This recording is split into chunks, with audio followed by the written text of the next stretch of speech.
చూస్ country delight, live better. ఇప్పుడే country delight యాప్ని download చేసుకోండి.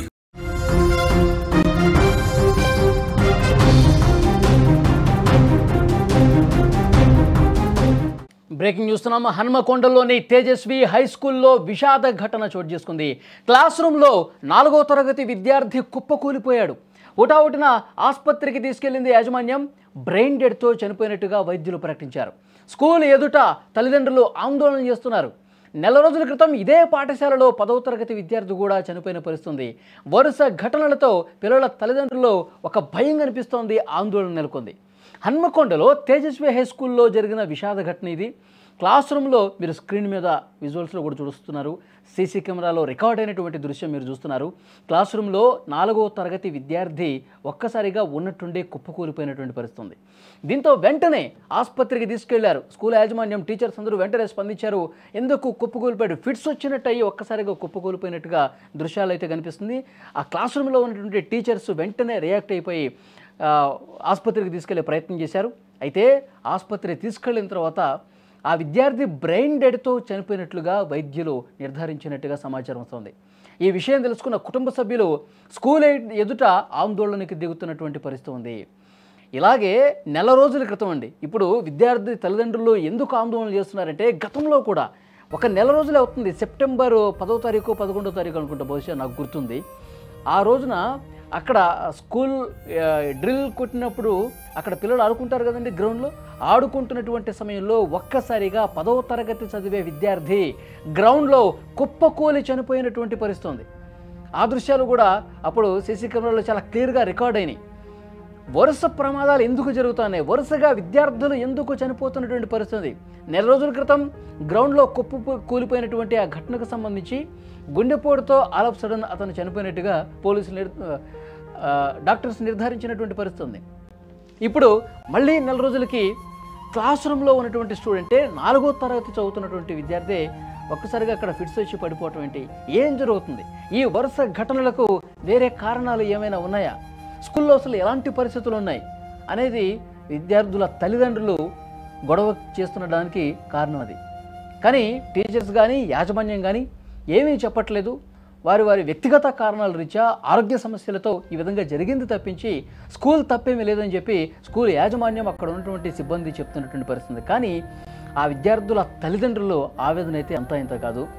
స్కూల్కి వెళ్ళి మంచిగా చదువుకుంటున్నటువంటి విద్యార్థులు, ప్రతిరోజు సరదాగా ఉన్నటువంటి విద్యార్థులు ఒక్కసారిగా ఈ విధంగా కుప్పకూలిపోయి ఎందుకు చనిపోతున్నారు అంటే, స్కూల్లో వాళ్ళు బోధనా పద్ధతులు ఏమైనా చాలా కఠినంగా ఉన్న పరిస్థితి ఉందా, చాలా ప్రెషర్కి గురి చేసే పరిస్థితి ఉందా, తీవ్రమైనటువంటి ఒత్తిడి ఏమన్నా పెడతా ఉన్నారా, ఎలాంటి పరిస్థితులు ఉన్నాయి, దీని మీద డెఫినెట్గా దర్యాప్తు చేయాల్సినటువంటి అవసరం ఉందని చెప్పి కుటుంబ సభ్యులందరూ కూడా మాట్లాడుతున్నటువంటి పరిస్థితి. అసలు ఆ స్కూల్లో పరిస్థితి అంటే, విద్యార్థులు ఉదయాన్నే స్కూల్కి వచ్చిన దగ్గర నుంచి స్కూల్ నుంచి ఇంటికి వెళ్ళే వరకు అసలు స్కూల్లో పరిస్థితులు ఏమున్నాయి, ప్రతి ఒక్కటి కూడా నిశ్చితంగా గమనించాల్సినటువంటి అవసరం ఉంది. అక్కడ ఇస్తున్నటువంటి వాటర్ కావచ్చు, అక్కడ చదివిస్తున్నటువంటి పద్ధతులు కావచ్చు, అక్కడ గ్రౌండ్లో ఉన్నటువంటి పరిస్థితులు కావచ్చు, ఇవన్నీ కూడా క్షుణ్ణంగా పరిశీలించాలి, 1-2 సార్లు చెక్ చేయాలని చెప్పి విద్యార్థుల తల్లిదండ్రులు డిమాండ్ చేస్తున్న పరిస్థితి. ఎందుకంటే వరుసగా జరుగుతున్నాయి. తల్లిదండ్రులు ఒక ఆందోళన ఉంది.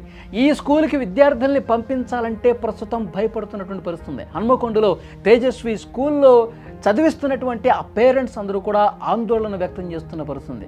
నెల రోజుల వ్యవధిలో 2 విద్యార్థులు, 4వ తరగతి స్టూడెంట్ ఫిట్స్ వచ్చి పడిపోవటం ఏంటి, గతంలో ఇంతకుముందు ఏ రకమైనటువంటి మెడికల్ బ్యాడ్ కండిషన్ లేదు, చాలా ఆరోగ్యంగా ఉన్నాడు మా అబ్బాయి, ప్రతిరోజు ఉదయాన్నే ఆరోగ్యంగా లేస్తాడు, హుషారుగా ఉంటాడు, రెడీ అవుతాడు, స్కూల్కి వస్తాడు, మళ్ళీ అంతే ఆరోగ్యంగా అంతే హుషారుగా ఇంటికి వచ్చి ఆడుకునే పిల్లాడు, ఆల్ ఆఫ్ సడన్ ఎందుకు ఈ విధంగా జరిగింది, ఇది స్కూల్ తప్పిదం, స్కూల్లో ఉన్నటువంటి పొరపాట్లు కారణం కనిపిస్తోంది, నిజాలు నీకు తేల్చాల్సిందే, మా అబ్బాయి ఆరోగ్యంగా ఉన్నాడంటూ తల్లిదండ్రులు చాలా ఆవేదనతో మాట్లాడుతున్న పరిస్థితి.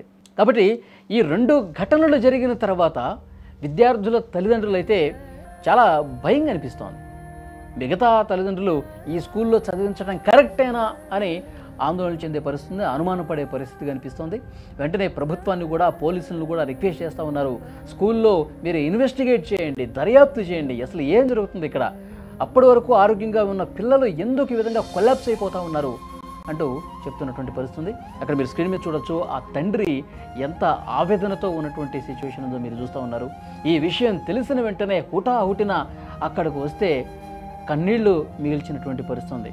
ఆరోగ్యం బాగాలేదని చెప్పి ఫోన్ చేశారు, వెంటనే రెండని ఫోన్ చేశారు. కానీ ఈ విధంగా మా అబ్బాయి మాకు దూరం అయిపోయాడు, ఫిట్స్ వచ్చి ఇట్లా కింద పడిపోయి బ్రెయిన్ డెడ్ అయి చనిపోయాడు అని చెప్పేసి నేను ఇప్పటికీ నమ్మలేకపోతున్నాను, కొడుకా నన్ను వదిలేసి వెళ్ళిపోయావు అంటూ ఆ తండ్రి కుటుంబ సభ్యులు గుండెలు బాదుకుంటూ రోధిస్తుంటే అసలు ఆపటం ఎవరితరం కావట్లేదండి. చుట్టుపక్కల ఉన్న వాళ్ళు కూడా చాలా బాధతో అతన్ని ఓదార్చే ప్రయత్నం చేస్తున్నారు. కానీ ఎక్కడ అసలు ఆపలేని పరిస్థితి అయితే కనిపిస్తుంది. ఒక తండ్రిగా ఎంత బాధ ఉంటుంది చెప్పండి. ప్రతిరోజు చాలా హుషారుగా కనిపించే 4వ తరగతి చదివే ఒక చిన్న పిల్లాడు కుర్రాడు స్కూల్కి వెళ్ళి మళ్ళీ హ్యాపీగా ఇంటికి వచ్చి తల్లిదండ్రులతో సంతోషంగా గడిపే హుషారుగా ఉండేటువంటి ఆ అబ్బాయి ఇక ఆ తల్లిదండ్రులకి ఎంత నరకం అనిపిస్తారో చూడండి. ఉన్నట్టుండి ఇక మీ కొడుకు లేడు అన్న వార్త విని ఎంత శోకంలో మునిగిపోతారో ఒక్కసారి ఆలోచించండి. తల్లిదండ్రులు కావచ్చు, ఈ వార్త చెప్తుంటే నాకే చాలా బాధ అనిపిస్తూ ఉంది. ఏ తల్లిదండ్రులకు రాకూడదు ఈ కష్టం. ఒక నెల రోజుల క్రితమే గ్రౌండ్లో ఆడుకుంటూ 10వ తరగతి విద్యార్థి గుండెపోటుతో చనిపోవటం ఏంటి, ఇప్పుడు మళ్ళీ 4వ తరగతి చిన్నపిల్లవాడు స్కూల్లో ఉన్నట్టుండి పడిపోవటం ఏంటి, చాలా బాధ కలిగించే విషయం.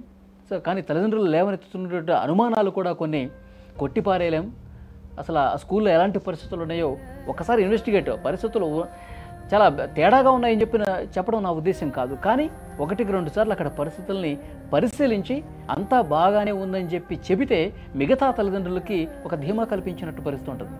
మిగతా తల్లిదండ్రులు కూడా తమ పిల్లల్ని కొంచెం ఎలాంటి ఇబ్బంది లేకుండా భయపడకుండా స్కూల్కి పంపించే పరిస్థితి ఉంటుంది. డెఫినెట్గా ఆ కుటుంబ సభ్యులు నిజంగా చాలా బాధ కలిగించే విషయం. వాళ్ళు తమ పిల్లల్ని కోల్పోయి బాధపడుతున్నటువంటి పరిస్థితి. ఒకసారి ఆ తండ్రి బాధ చూడండి.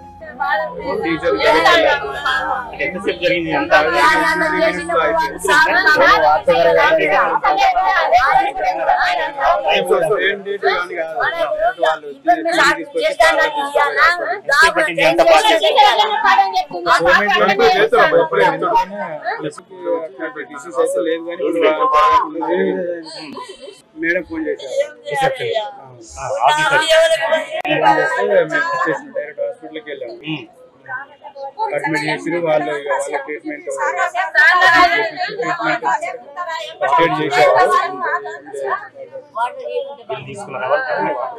వాళ్ళు తీసుకున్న హాస్పిటల్ వాళ్ళు తీసుకున్నారు. నేను 16,300 రూపాయలు పే చేసిన మెడికల్, 20,000 కూడా పే చేశాను.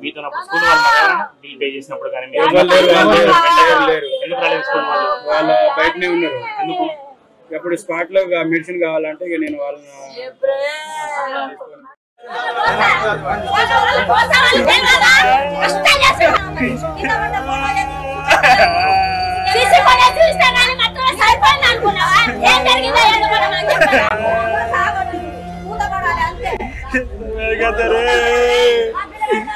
प्रेम कुछ रे